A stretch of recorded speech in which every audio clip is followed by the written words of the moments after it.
கர்த்தருடைய நாமத்துக்கு ஸ்தோத்திரம் உண்டாவதாக. கடைசி காலத்தில் கிறிஸ்தவர்களுக்கு வருகிற பாடுகளை குறித்து நீங்கள் எவ்வளோ வேணும் கவலைப்படாதீர்கள். உங்கள் சரீரத்தை கொல்லுகிறவர்களுக்கு பயப்படாமலும் கலங்காமலும் இருங்கள்.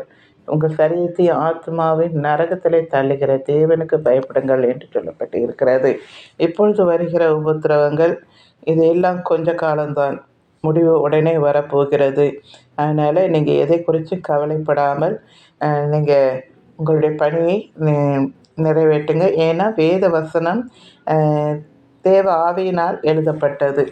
அது தீர்க்க தரிசனம் ஒவ்வொன்றும் நிறைவேறத்தக்க இயேசு கிறிஸ்து பிறப்பின் முதல் இறப்பு வரைக்கும் ஒவ்வொன்றாக வேத வசனம் நிறைவேறத்தக்கதான் நடந்துச்சு. இப்பொழுதும் கடைசி காலத்தில் கிறிஸ்தவர்கள் என்னென்ன நடக்கும், அடிக்கப்படுவார்கள், கொல்லப்படுவார்கள், இதையெல்லாம் நடக்கும் என்று ஏற்கனவே ஆண்டவர் சொல்லி வச்சது தான். அது நிறைவேறத்தக்க எப்படியும் அது வார்த்தை நிறைவேறும். அதனால் இதிலேருந்து ஒரு மீள முடியாதா, இதை காப்பாற்றப்படுவோமா அப்படின்ட்டு நீங்கள் நினைக்க வேண்டாம். நிச்சயமாக காப்பாற்றப்பட மாட்டோம்.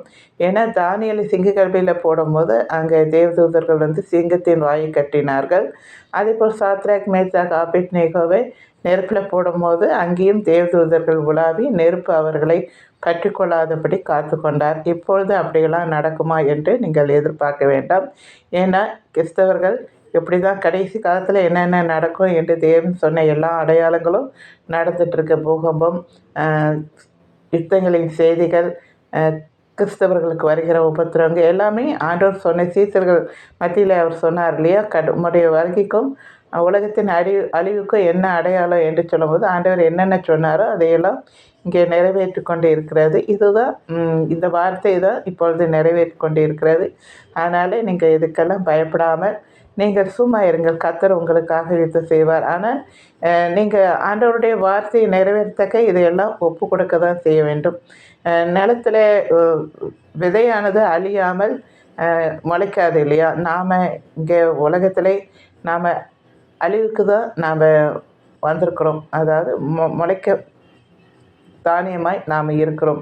இயேசு கிறிஸ்து எப்படி சிலுவை பரியந்தும் உண்மையாக இருந்தாரோ மரண பரியந்தும் அதே போல் நாமளும் மரண பரியந்தும் ஆண்டவரை பற்றி கொள்ள வேண்டும். இது நான் உங்களுக்கு சொல்லணும்னு தோணிச்சு, சொல்லி முடிக்கிறேன்.